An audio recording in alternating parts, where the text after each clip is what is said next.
we've got everyone back, and bizarrely we've managed to get to the very last one of the day. It's flown in. So I'd just like to introduce you to Judy.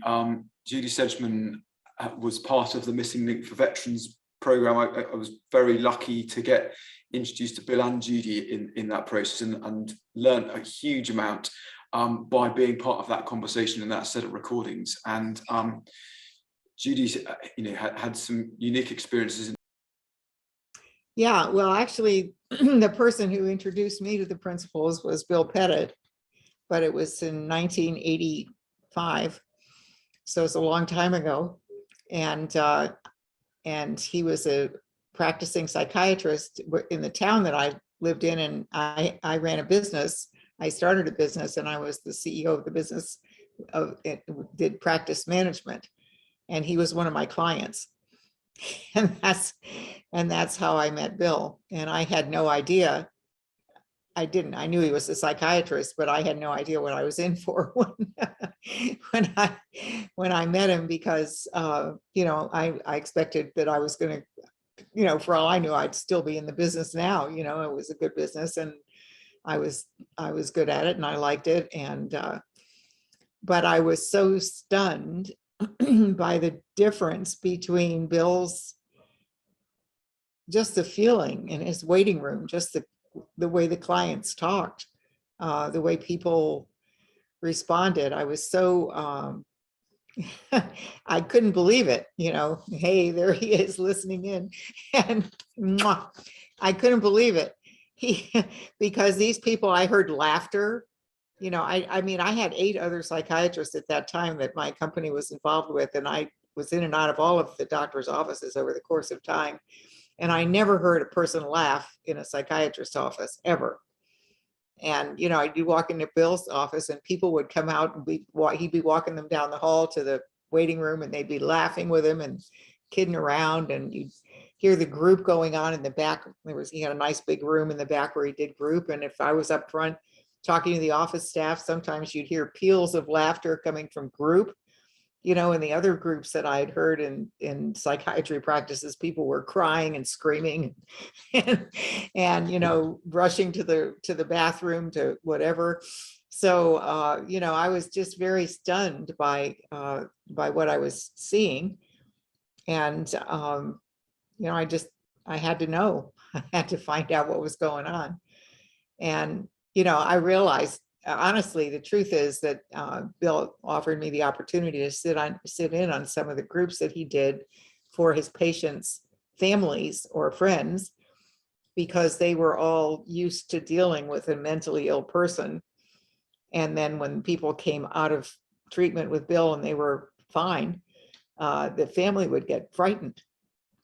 And they might be waiting for the other shoe to drop, or thinking, well, they must be in denial, and this is probably not a good thing. And so Bill did these nice groups that he offered them to bring family and friends, so that he could explain the people, they're really okay, and you're okay too, we're all okay, and try to give them a feeling for what it was that people had learned in his practice. So I got a chance to sit in on those groups, and one of the first things I realized is that his patients were a lot happier than I was. That was kind of discouraging, because I was like, I never thought there was anything wrong with me.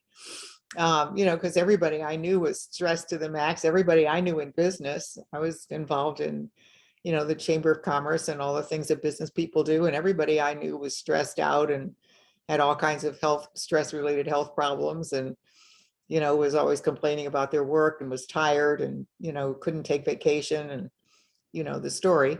And so I was thinking to myself, it seems there's something wrong here in my world, that former mental patients who had a treatment with Bill Pettit for psychiatric problems, which I didn't think I had, are happier than I am, and more at peace than I am, and are having a great life. And I had nothing to complain about as far as my life, except that I wasn't happy. So I wanted to find out about happiness, and I did. So that was how I got involved in the principles. And Bill was a wonderful mentor and friend and teacher, and person. And thank you, Bill. I thank you every day of my life, actually. So anyway, over the course of time, I've done a lot of different work in the principals. I worked for almost 10 years with Bransky and Associates and LaConner, and then I ended up at West Virginia University Medical School. And fortunately, at some point, Bill came there too. And so the two of us ran an institute there. And then I left there and went back to Bradenton. And well, when I was back in Bradenton, I was working just independently on my own, but I knew a lot of people and I did a lot of pro bono work. And so they started a veterans program a few years after I was back there. And they started a veterans court program. And I don't know how familiar everybody here is. I know some states have it, some states don't. Florida did. And the veterans court program is veterans who commit crimes that are not serious felonies, you know, misdemeanor crimes, things they go to jail for, but not prison, have an opportunity if they appear before the judge and the judge deems them likely to succeed, to go into the veterans court program, which means they don't go to jail, but they they do enter this very heavily monitored program in which they are required to go to X many groups, to have a job, to show up. It's not really showing up to your probation officer, but they have to report to court, to somebody in the court system once a week. And they have, you know, they have a lot of requirements, and stay sober. If they've had an alcohol or a drug problem, they have to stay sober, clean and sober throughout the veterans court program. So needless to say, my group was mandated. I was one of the people chosen to do group. And the reason I was chosen is because the judge who started the program in my county knew me. And he said, you know, I'd love for you to do one of these programs. And I said, you know, what I do isn't kind of like, it doesn't fit into the mainstream of most of the programs that I know people have. And I don't know if you really want it. He said, yeah, I really do. I just like the way you are with people. And I think you'd help these people. And I'm just going to recommend strongly that you be one of the groups. But my credentials were so different from the other people offering the groups, and my attitude was so different from the people offering the groups, that for the first week that I was doing groups, they sent somebody, some social worker from the court system in to monitor me, because they were sure I wasn't going to be able to handle the group. They were like, she's just going to get eaten alive by these guys. You know, this isn't going to work out. So that was funny. Anyway, so I go to the first groups, and, you know, interestingly, I hearken back to when I was first at WVU. They asked me to do groups on the dual diagnosis unit in the behavioral medicine department, which was, of course, an alcohol treatment program. And I called Bill in a panic, and I said, you know, I've never worked with alcoholics, and I don't know if I should really do this, because I don't know anything about alcoholism. And you know, I just feel like I feel a little out of place doing this. And Bill just started laughing at me. He said, they know everything they need to know about alcoholism, Judy. It wouldn't matter how much you knew. He said, what they don't know is peace of mind. That's what you know about. And he said, you're the group leader. You don't have to talk to them about alcoholism. You have to talk to them about what you know. And I've never forgotten that, because it was great advice, and it's true. You know, our field is peace of mind and well-being and resiliency and happiness. And so that came back to me when I was doing my first veterans group, because of course, the first thing they said is, yeah, I bet you weren't in the military. And I go, no, I wasn't. So you probably don't know anything about war. And I said, no, I don't. I mean, I was an Air Force wife, but that doesn't mean anything. That doesn't mean I know anything about war. And as a matter of fact, I'm not real crazy about war, to be truthful, because I was, you know, a young woman during Vietnam, and I never was very fond of that war. And not that it was the troops' fault, but, you know, so and I said, so I'm going to stipulate right here and now that I probably remind you of your worst teacher or your grandmother or your mother when she was angry. And I'm a lot older than most of you. There were a couple of Vietnam vets in the group that were my age, but most people were quite a bit younger. And I have not been to war, and I have not suffered serious trauma, and I have not had PTSD. And I really care very much to share with you the thing that I do know about. And what I know about is how to be at peace and have a happy life, no matter what, regardless of what's happened to you before. And if that's interesting to you, then maybe you'll like this group. And, they kind of laughed and they're like, well, that was pretty honest, I said, and the other thing is in our group here, I said, I know you have many groups that you go to, and I know what their topics are because we all had to turn in our topics, and we've all seen each other's topics. So I know that you're going to spend a lot of time rehashing the past, and now you're going to spend a lot of time working through your trauma and talking about your treatment. So in my group, we're not going to talk about any of that because you've already spent a lot of time every week talking about that. So in our group, we're going to talk about the here and now. What are we doing today, right this minute, and in life? And I'm going to talk about life and how to be happy in the moment.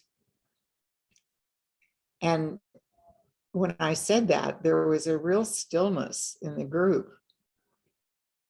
Because and again, I'm speaking, I've only worked with veterans in the United States, so I know there are people from all over the place, but people in almost all of the treatment programs in the US are very much trauma based. They're based on dealing with your trauma.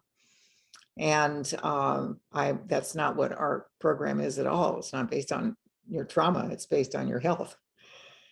So they were shocked. One of them said to me, how did you get that past everybody? Did you turn in your program? And as one of the guys said, he turned out to be very witty. I'll tell you this is kind of an aside, but he's the guy that, several months later, I had a brief missed group for a week because I was ill. And one of the things that happened as a result of my situation was that my doctor told me I had to give up caffeine. I was I loved coffee.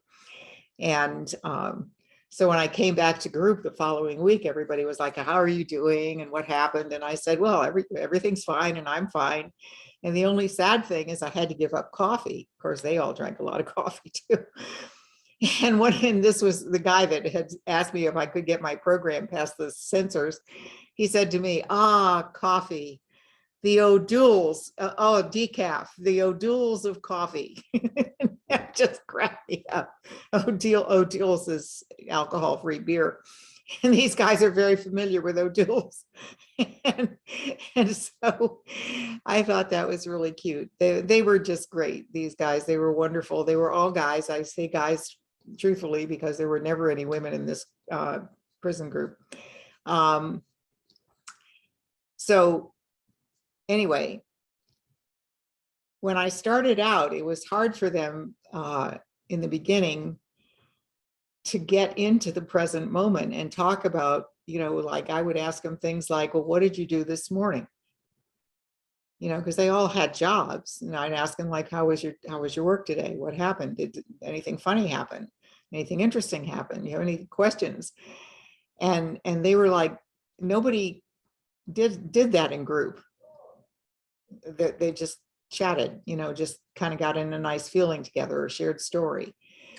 But they got into it and they started getting very interested in each other. And one of the things that happened in my group is they bonded over things other than their shared trauma.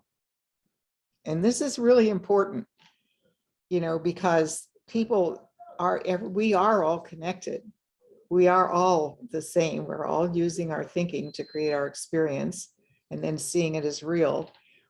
And when we sit in a group together and use our thinking to recreate the past, while other people are recreating similarly distressing past, everybody gets right back into their suffering reality.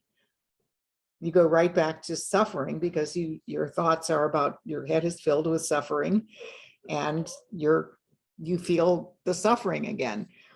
That's how it works. That's how thought works. So when they got into a group and they started sharing funny stories about their kids or about their girlfriends or about some crazy thing that happened at work, or, they bonded and got together and shared their thinking about life now. It seems so simple, but you'd be surprised how few people do that in therapy groups. Actually get into the present moment and talk about what's happening right now. And they became good friends. They really started caring about each other. And I know a couple of them had service dogs, and they weren't supposed to bring them to the group room. Like a service dog would ever pee in the group room. Come on, they're all trained. They're probably the best trained dogs in the world. And so I'm like, I'm making an exception, and I'll bear the brunt of it if somebody complains. If you want to bring your dog, you can bring your dog. And so there were actually 3 of them that brought these lovely dogs with them, that they really cared about their dogs. You could feel the closeness between these people and their dogs. And so everybody got to know the dogs, and they would show the dogs, like one of them had taught his dog to salute. And the dog, he would salute, and the dog would put his paw up, and everybody loved that. So then people started saluting the poor dog. Everybody was doing that to get the dog to salute. And, the other one, there was a guy that was really very depressed, and it was so sweet because when he brought the dog with him, he felt much more secure. And the dog would sit there with his head on this guy's knee, just looking at him with such pure love, and just was so reassuring to the guy. So he kind of came out of his shell. And I think the dog helped him, just like, when Brad was talking about the horses. I think the dog helped him to get present, to just be able to relax and be himself and talk. So, and you might say to yourself, well, what does this have to do with the principles? Well, because, we teach by example in life. And I think that's something that I've, kind of always known intuitively, just because of the people in my life. But you learn from what you see going on around you, and from the example. If somebody says, I believe that in health, and I believe that we're all mentally healthy, and they come in and they sit there and go, oh God, I had a terrible day. I'm just, oh geez, I can't stand these people I work with. They're not in their health at that moment, and I would often see these people coming in to do group with their clients who were like that, who were coming into group. They were freaked out and frenzied, and they trouble in traffic, and they had a bad day, and they would share that. And I'm thinking to myself, how would I ever persuade anybody in my group that happiness is innate and natural, and that it's our default setting to have peace of mind, if I come into group going, oh my God, you just wouldn't believe what just happened to me. Oh, really? And it's just not, it's not that it's not an act. It's just not how I live my life. I try to live in the present, and that I feel like that's where joy is.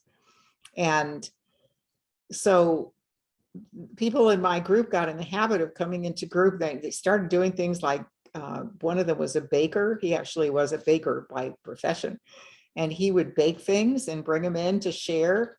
So when he started to bring in the baked things, they were good too. He would bring in cookies or something that he'd made. Then somebody else said, okay, well, I'll bring in some soda.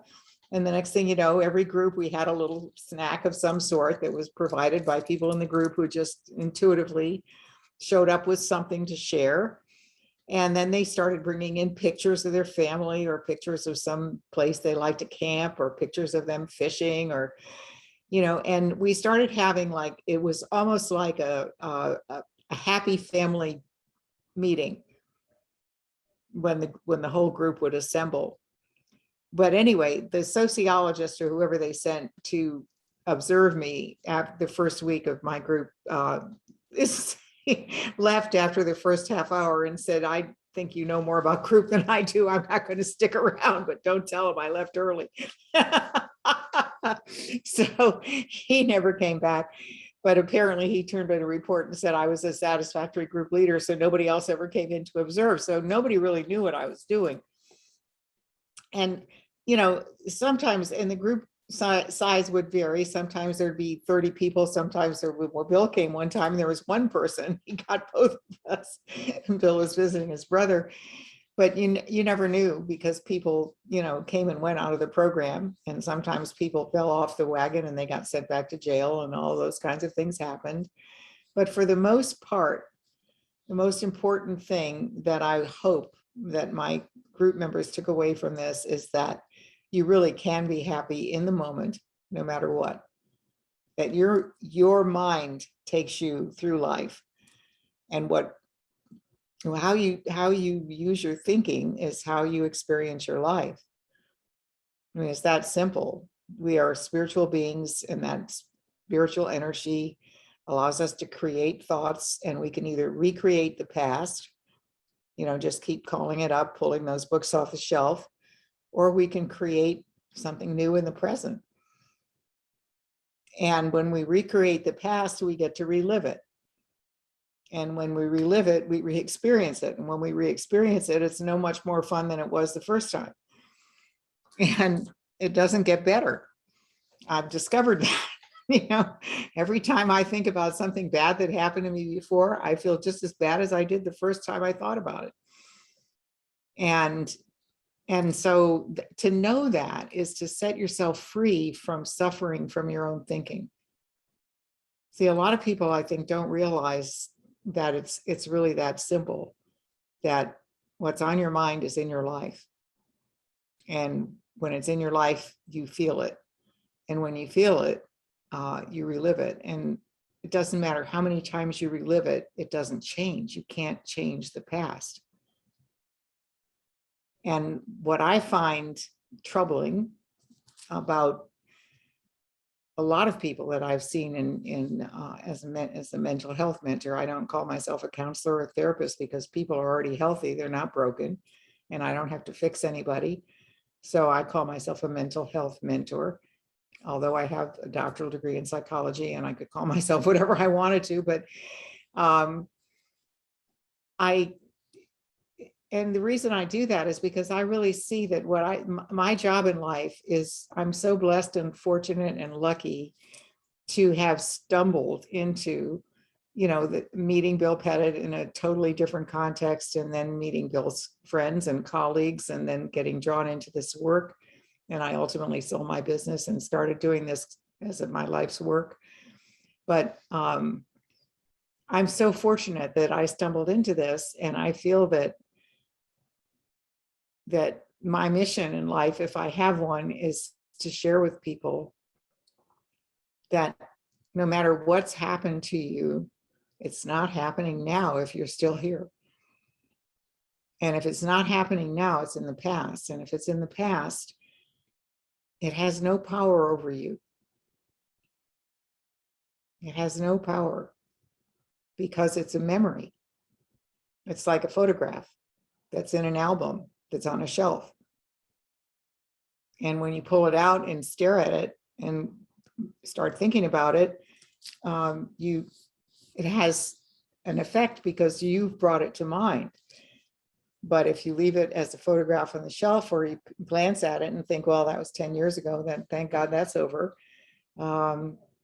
It was horrible. I'm not saying that people haven't had horrible traumatic things happen to them, because people have. Everybody has had bad things happen to them in life if they've lived long enough. But our life is right now. This is our life today, right now. This is what we have. And the past was then.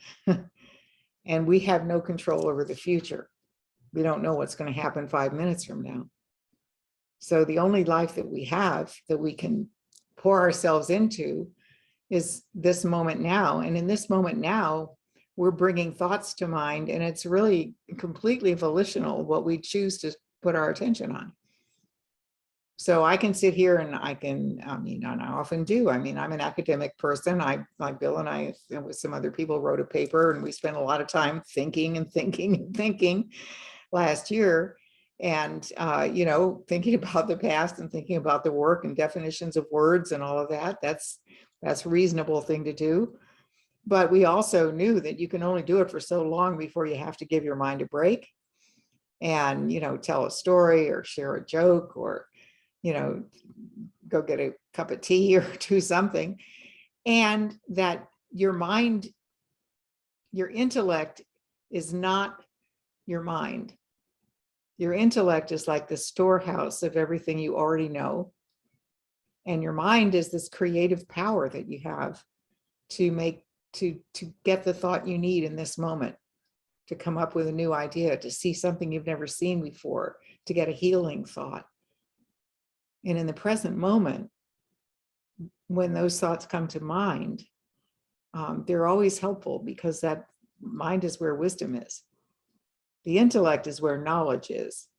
But the problem with knowledge is, my friend Christine Heath always says knowledge to her, your intellect is like Siri. You know how if you have an iPhone and if it's Googled, you say, hey, Google. If you have an iPhone, you say Siri.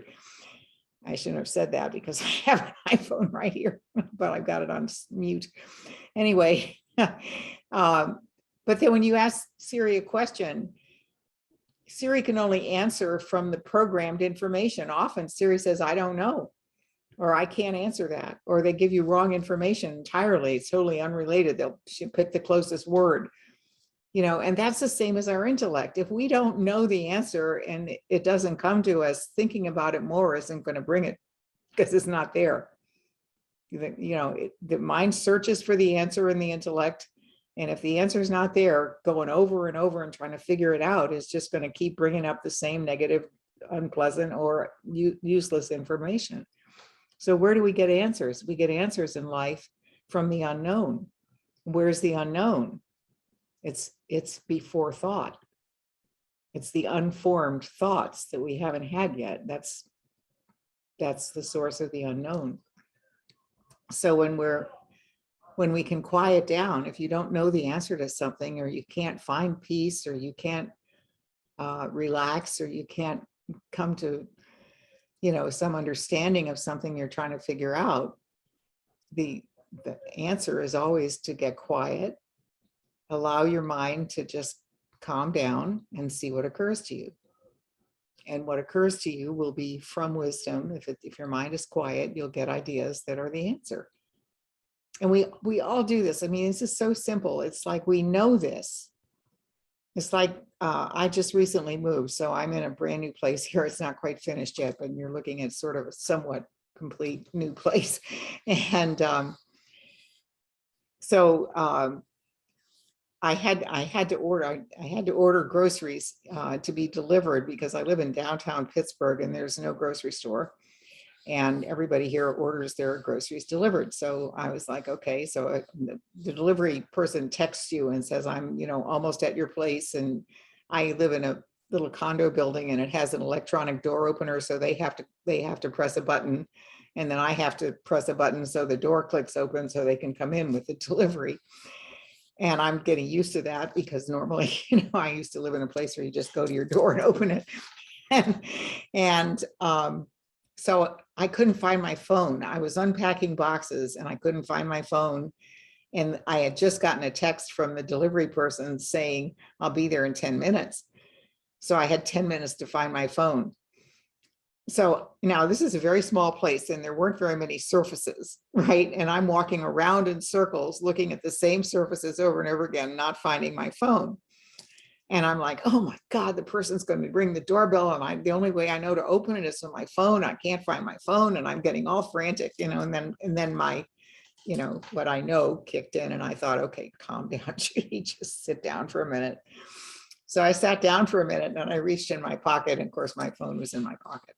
So now I could have, and there was a time in my life when I could have spent an hour running around in circles saying, I must have missed it. I got to look again. You know, how many times do you have to look in the same place for something that isn't there before you realize that's not where the answer is?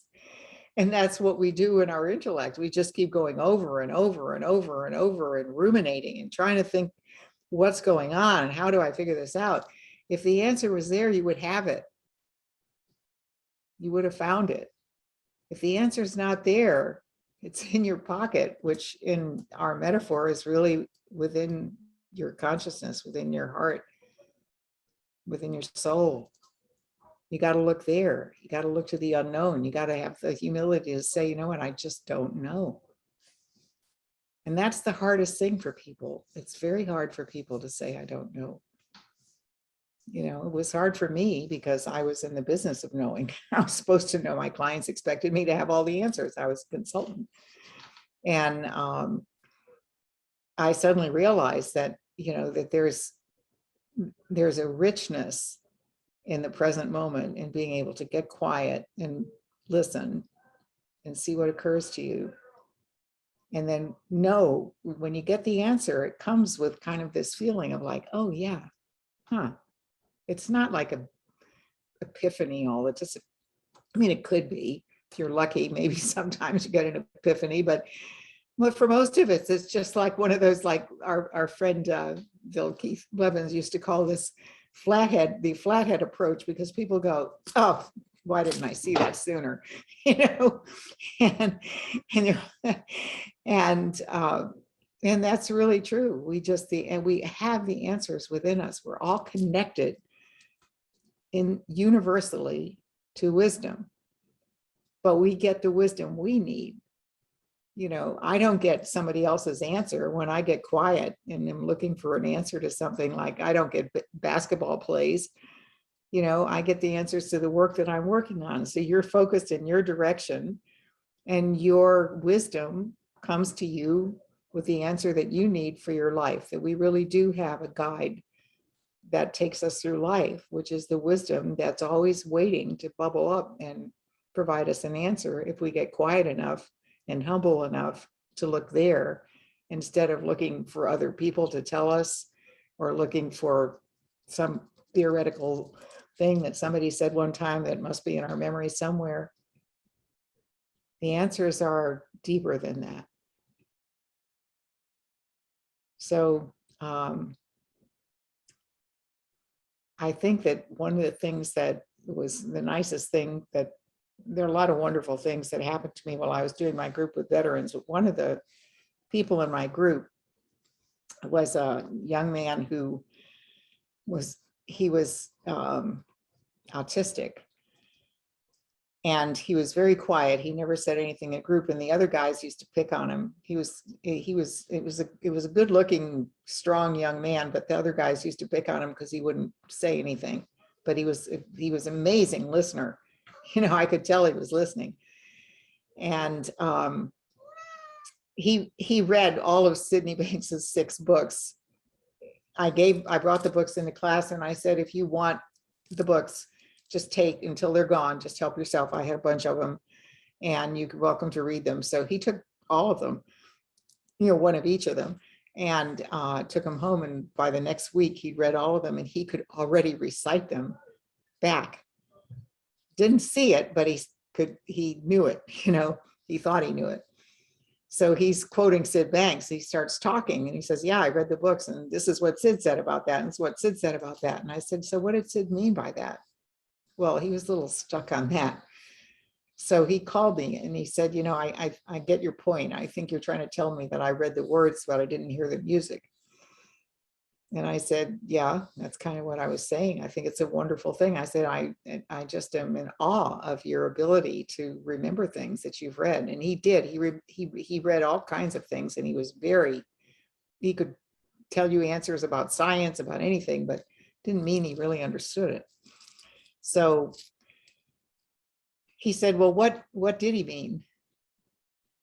So I told him.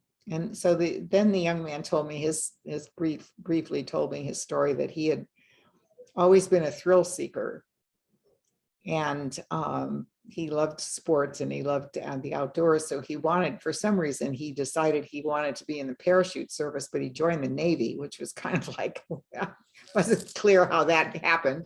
But I think he thought that they had, you know, people that maybe they do, I don't know, but Anyway, he ended up getting assigned to a submarine. So can you imagine the person that with his way of thinking, his job was to sit in a little room and make sure that nobody pressed the nuclear button unless the order came.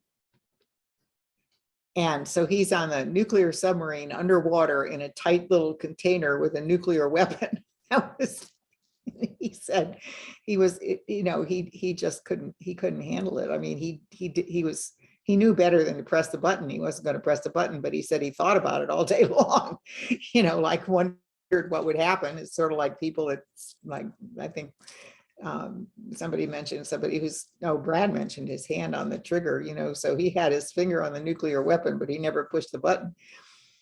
But he was going, he's just so tense and so tight and everything. So he begged his commanding officer to assign him to something else. And he said, well, I can't, everybody's got their assignment. But when they got ashore, he was given a discharge. And he had serious PTSD from the whole experience. He was not given a dishonorable, he was given a medical discharge. So when he came to my group, he was still very pent up because he was in this very rigorous program, was very restricted and everything. So when the program ended, he did graduate from the program. I didn't hear from him, but I knew he had gotten a job.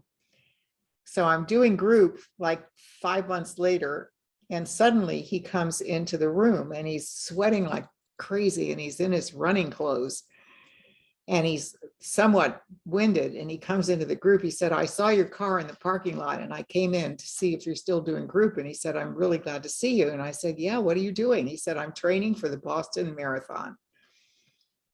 And he had gotten into the Boston Marathon, and he came in and he said to my group, I don't care what you think about this lady, what she says to you, just listen, because it saved my life and I'm happy today, and I'm going to be in the Boston Marathon. It's been a dream I've had since childhood.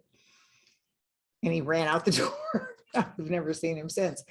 But you see, people they know the answers. People find the answers that they need as soon as they understand how their thinking works.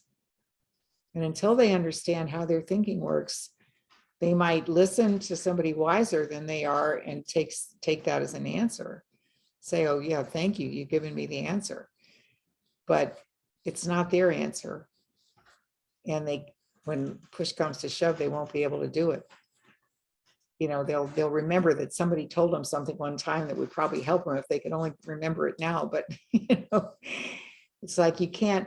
Sid always says, you gotta see it for yourself. It's foolish to try to borrow somebody else's answers. But the good news is it's in all of us to see it. You can't not see it if you look. So, and it's not that hard to look, because all we have to do is quiet all the noise in our minds. Just allow the thinking to quiet down. Recognize that you're always going to be thinking, but you don't have to focus on it and keep going back over it and sort of double think. Not only keep thinking, but think about the thinking that you're thinking, and then think about why you're thinking about the thinking.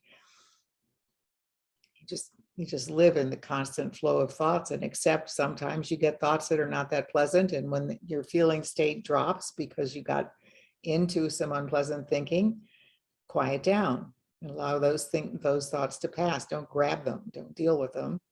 Just let them pass. Other thoughts will come to mind and you go on. And so, in 45 minutes, I think this is about the best I can do, but don't make it harder than it is to have a nice life, because we're born to thrive and survive. It's in us to thrive and survive.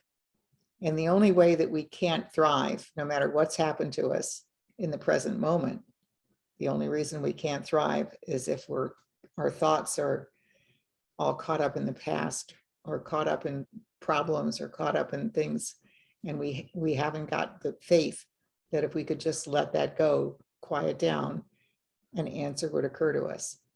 That wisdom is always there. It's available. It's not always availed. People don't always take advantage of it, but it never lets you down. It's like the pilot light on your stove. Like I've got a gas stove for the first time in years in my new place. I'm very excited about that.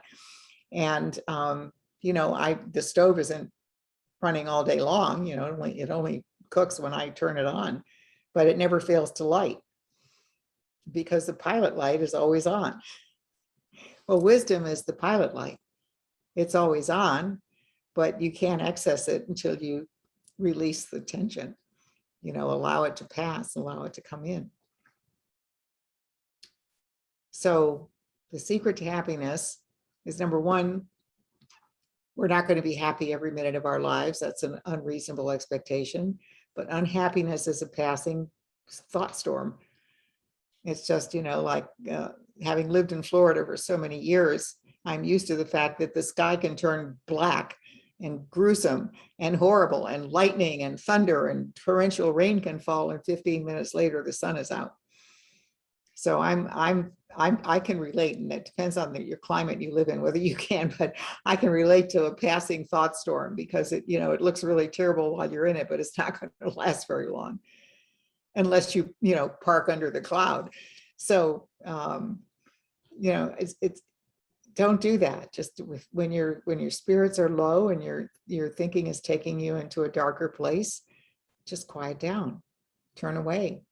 You don't have to do anything, and then those thoughts pass. They just pass, and if you don't attend to them, they don't have anywhere else to go but on. And then other thoughts come to mind. And then if you need the answer to something and you can't find it in your intellect, recognize that the only place it can possibly be is in the unknown, and your access to unknown is in you. It's your wisdom. It's what you get when you quiet down, when you just look to understand that that's the nature of being a spiritual being.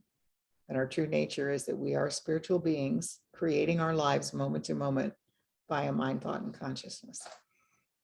And happiness is knowing that it's okay to be unhappy. It won't last. And it's wonderful to be happy, but it won't last either, because we're always thinking and thoughts come and go. So, life is a journey, and it's really beautiful if you see that you're the creator. You're the person who's using the energy that you have to create the life that you want. And if you're creating the life that you don't want, the power that you have to create unhappiness is just as powerful when you're creating something else. Power is like electricity. It doesn't care. Whatever you plug in, it'll create that. But it's an incredible thing to know how powerful that is. That's an amazing gift that we have as human beings, that it's up to us how we want to feel. So, any questions?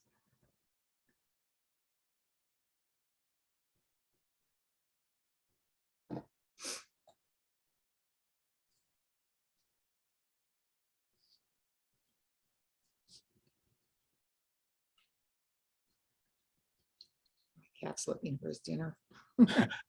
It keeps coming under my chair, poking at me. Judy, that was lovely. Thank you very much indeed. Does anyone have a question for Judy? Or comments or insights that you have or whatever? Anything you've seen today through the duration of the 8 hours that we spent together?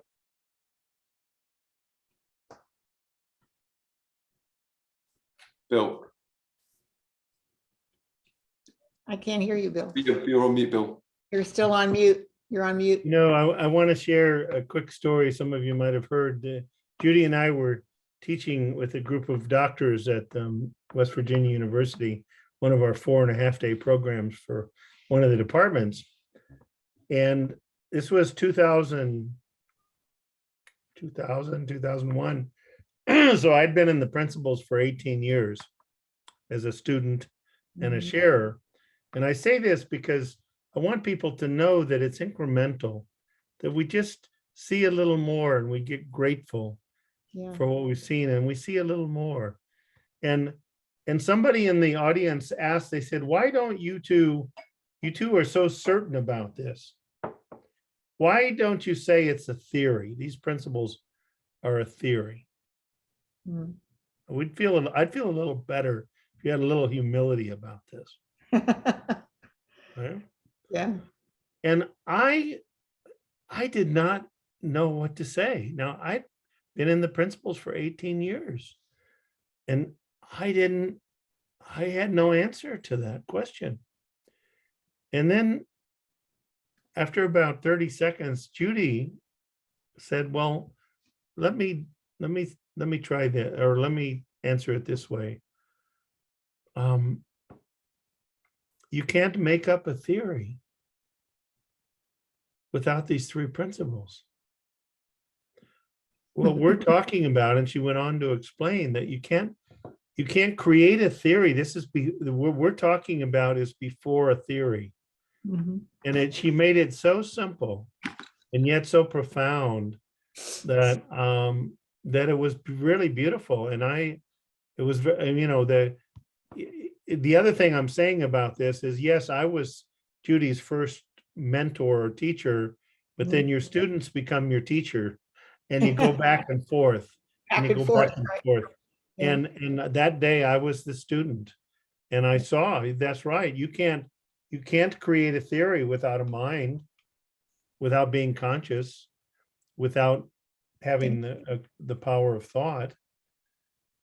And without being able to experience your theory and put it down on paper. Exactly, you know, and so that was really, anyway, I just wanted to point that out, that both the example, but also that you become a teacher and then you become a student. You'll have people in front of you that might have been in their third week of learning about the principles, and they see something that takes your breath away. Yeah. And you go, wow, I never really saw that before. And we all have that experience. It's like tennis, you know, it's like. Exactly. So anyway, that's all I'll say, but I thank you, and it's always really nice to hear you talk, Judy. Thanks. Thanks so much, Bill. Thank you for everything. And thank you, Brad, for letting me share and inviting me to your program. And this is a lovely program, and it's been very nice to see everybody.